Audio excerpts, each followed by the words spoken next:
হিসেবে বিগত ৫৪ বছর ধরে অ্যাকসেপ্ট করে নিয়েছি। এখন এই জায়গায় এই পর্যায়ে এসে আমরা যদি এখন জাতীয় সঙ্গীতকে চেঞ্জ করতে যাই, আমার কাছে মনে হয় এটা খুবই সিলি একটা ব্যাপার। কেন আমি এখন চেঞ্জ করতে যাব? আমার কি মানে চেঞ্জের অভাব আছে? মানে আমি কোথায় পড়ে আছি জাতীয় সঙ্গীত নিয়ে? আরে দেশের মানুষ খেতে পাইতেছে না, দেশের মধ্যে কোনো মানে দেশটা এখন একটা যুদ্ধবিধ্বস্ত দেশ, আমার অনেক কিছু আছে চিন্তা করার। জাতীয় সঙ্গীত কি হবে না হবে, যেটা আছে সেটা আছে, তো এটা নিয়ে এটা চেঞ্জ করার তো আমি কোনো কারণ দেখি না, এবং এটা আমার মনে হয় চেঞ্জ করাটা এটা একটা খুবই ভুল স্টেপ হবে। আচ্ছা, আপনি তো সবসময় দেশ নিয়ে সিনেমা বানান দেখা যায়। আমি সিনেমা বানাই যেটার মধ্যে হয়তোবা দেশপ্রেমটা থাকে, দেশপ্রেমটা নানাভাবে থাকে। তবে আমরা কবে ভরপুর নাচা গানা সিনেমা দেখতে পাবো আপনার থেকে?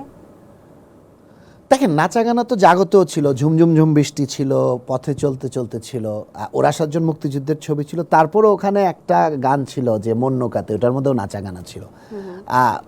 আমি মানে নাচা গানাটা তো আসলে একটা গল্পের প্রয়োজনে আসবে, বাট নাচা গান শুধু প্রেম কেন্দ্রিক, রোমান্স কেন্দ্রিক। আমি জীবনে একটা আমার মেগাস্টার কেন্দ্রিক। আচ্ছা, ওয়েল, আমার কাছে মেগাস্টারের থেকে অভিনয় শিল্পীটা অনেক বেশি ইম্পর্টেন্ট। আমার কাছে মনে হয় যে আমার ক্যারেক্টার, মেগাস্টারের প্রতি মানুষ যদি ইনভেস্ট করে তাহলে নাকি বেনিফিটটা পাওয়া যায়। না, অবশ্যই পাওয়া যায়। এই কারণেই তারা, আমি এগেন বাংলাদেশের কাউকে আমি মেগাস্টার বলতে চাই না, বাংলাদেশের স্টারদের উপরে ইনভেস্ট করলে অবশ্যই আপনি এটা রিটার্ন পাবেন। আর হ্যাঁ, কোনো রোমান্টিক ছবি আমার মনে হয় আমি এখনও প্রেমটাকে ঠিকমতো বুঝে উঠতে পারি নাই। আরেকটু প্রেমটা সম্পর্কে বুঝে নিই। জীবনে একটা প্রেমের ছবি, যে একদম পুরো প্রেম নির্ভর ছবি, রোমান্টিক ছবি বানানোর ইচ্ছা আছে, বাট আমি আজই বলছি এখনও আমি প্রেমটাকে বুঝে উঠতে পারিনি। তাহলে কি খিজির হায়াত খান নতুনভাবে প্রেমে পড়লে তারপরে প্রেমের ছবি করবে? না, আমার মনে হয় প্রেমে পড়ার বয়সটা এখন শেষ। আরও কিছু প্রেম, কোনো বয়স আছে কি? না, নেই, বাট আপনি চাইলে একটা কশাস ডিসিশন নিতে পারেন যে আমি আর প্রেমে পড়তে চাই না, বা আমি প্রেমে পড়লেও সেটাকে আমি সংযত করে রাখতে চাই না, রিয়ালিটি এবং পারিপার্শ্বিকতা চিন্তা করে। তো আমার মনে হয় আমার আরো একটু প্রেম দেখার বাকি আছে, আরো কিছু প্রেম দেখার বাকি আছে। স্পেশালি জেনজিদের প্রেমগুলো দেখার তো অবশ্যই বাকি আছে। চমৎকার। তবে জেনজির প্রেমে কিন্তু এখন রাজনৈতিক আলাপ বেশি হয়। হ্যাঁ, এটা তো হবেই। ওরা একটা দেশ স্বাধীন করলো, দেশ স্বাধীনতার নেতৃত্ব দিল, তো ওদের তো রাজনৈতিক আলাপটা ওদের প্রেমের মধ্যে আসবেই। একদম। যে কালকে তুমি আসলে কি শাহবাগে যাবে, নাকি কালকে তুমি রাজু ভাস্কর নাকি ট্রাফিক সিগন্যাল দিতে যাবে। ট্রু। এসব নিয়ে কোনো সিনেমা বানাবেন জেনজি নিয়ে? আমি যে স্ক্রিপ্টটা নিয়ে কাজ করছিলাম, গডফাদার থেকে ইন্সপায়ার্ড হয়ে, সাম্রাজ্য নামে, আমি ওই প্রজেক্টটা আপাতত হল্টে রেখেছি। জাগর পরে আমি একটা স্ক্রিপ্ট লিখেছিলাম, ওটার নাম হচ্ছে কারারই লৌহ কপাট।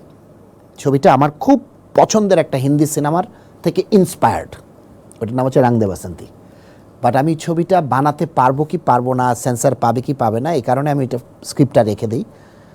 আমি স্ক্রিপ্টটা আবার মানে ওটা নিয়ে এখন আমি কাজ করতে চাই। ওখানে বর্তমানে যেটা ঘটেছে বাংলাদেশে, ওই ঘটনাটা না আসলেও ওটার রূপক একটা ঘটনা ওখানে আছে। সো দেখি দেশটা একটু ঠিক হোক, আমিও একটু স্ক্রিপ্টটা ঠিক করি। ওটা কি নিয়ে আসলে? এইটা তরুণদের নিয়ে, তাদের স্বপ্ন, তাদের আশা, তাদের বেদনা, তাদের চাওয়া, তারা আসলে দেশটাকে কিভাবে দেখতে চায় ওইটা নিয়ে। সেন্সর নিয়ে কথা হচ্ছিল, আপনি বললেন সেন্সরের কথা। আপনি একটা কথা বলেছেন একটা গণমাধ্যমে যে সেন্সরে দীপিকার রান দেখানো যায়, কিন্তু আমরা মানে ভারতীয় ফিল্মগুলোতে দীপিকার রান দেখানো আমাদের সেন্সরে ছেড়ে দেয়, আমাদের হলে ছেড়ে দেয়, মুক্তি দিয়ে দেয়। কিন্তু আমরা যদি একটু ভায়োলেন্স কিংবা আমাদের কোনো নায়িকাকে যদি আমরা একটু এতটুকু উঠাই তাহলেই সমস্যা। আপনি কি সেন্সর পদ্ধতি বাতিল চাচ্ছেন? তাহলে পুরো বোর্ড সহ, পুরো সেন্সর বোর্ড সহ ওটাকে জমজমের পানি দিয়ে ধোয়া উচিত, পুরো বিল্ডিংটাকে জমজমের পানি দিয়ে ধোয়া উচিত।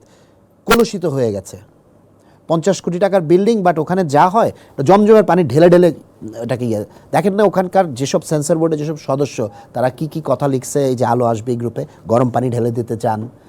আর এই সেন্সর বোর্ডে কিছু লোক আছে যারা একসময় অশ্লীল ছবি বানাতো, তারা এই সেন্সর বোর্ডে বিগত কয়েকবার ধরে, আপনি নাম বলতে চাই না, আপনারা রিসার্চ করলে বের হয়ে যাবে, তো পুরো সেন্সর বোর্ডটাকে জমজমের পানি দিয়ে উপর থেকে হেলিকপ্টার থেকে ওই যে হেলিকপ্টার থেকে ইউজ করেন, হেলিকপ্টার দিয়ে ধোয়া উচিত সেন্সর বোর্ড।